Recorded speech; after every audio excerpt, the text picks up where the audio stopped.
ಆಗಿ ನಾವು ಜೇನು ಕೃಷಿನ ಮಾಡ್ತಿದ್ವಿ. ಸೊ ಅದರಲ್ಲಿ ಸಮಗ್ರ ಕೃಷಿ ಮಾಡ್ತಿದ್ವಿ. ಅಂದರೆ ಒಂದೇ ಸೋರ್ಸಿಗೆ ಇನ್ಕಮ್, ಅಂದರೆ ಒಂದೇ ಒಂದು ಇದಕ್ಕೆ ಡಿಪೆಂಡ್ ಆಗಬಾರ್ದು. ಸೊ ನಾವು ಮಾಡ್ತಿರೋದು ಜೇನು ಕೃಷಿ ಮತ್ತು ರೇಷ್ಮೆ. ಸೊ ಅದರಲ್ಲಿ ಕುರಿ ಸಾಕಾಣಿಕೆನೂ ಮಾಡ್ತಿದ್ದೀವಿ.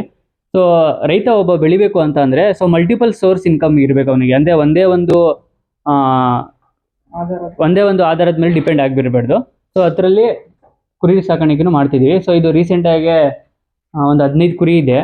ಸೊ ಇದನ್ನು 1 ವರ್ಷ ಸಾಕಾಣಿಕೆ ಮಾಡಿ ಬಕ್ರೀದ್ ಟೈಮಿಗೆ ಇದನ್ನು ಸೇಲ್ ಮಾಡ್ತೀವಿ.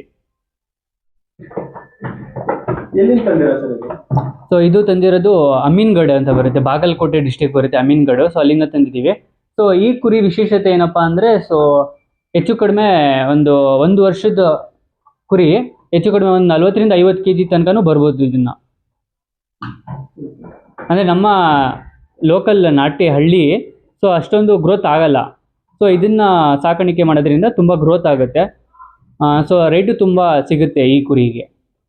ಡಾರ್ಪರ್ ಕುರಿ ಸಾಕ್ಬೋದಿತ್ತಲ್ಲ? ಡಾರ್ಪರ್ ಸಾಕ್ಬೋದು, ಬಟ್ ನಮ್ಮ ಬಕ್ರೀದಿಗೆ ಜನ ಲೈಕ್ ಮಾಡೋದು ಚೆನ್ನಾಗಿರೋ ಕೊಂಬು ಮತ್ತು ಅದರ ಆಕಾರ ಗಾತ್ರ ಅದನ್ನು ನೋಡ್ಬಿಟ್ಟು ಲೈಕ್ ಮಾಡ್ತಾರೆ. ಸೊ ಆದ್ದರಿಂದ ಇದು ಚೆನ್ನಾಗಿ ಬೆಳೆಯೋದ್ರಿಂದ ಇದನ್ನು ನಾವು ಸಾಕಾಣಿಕೆ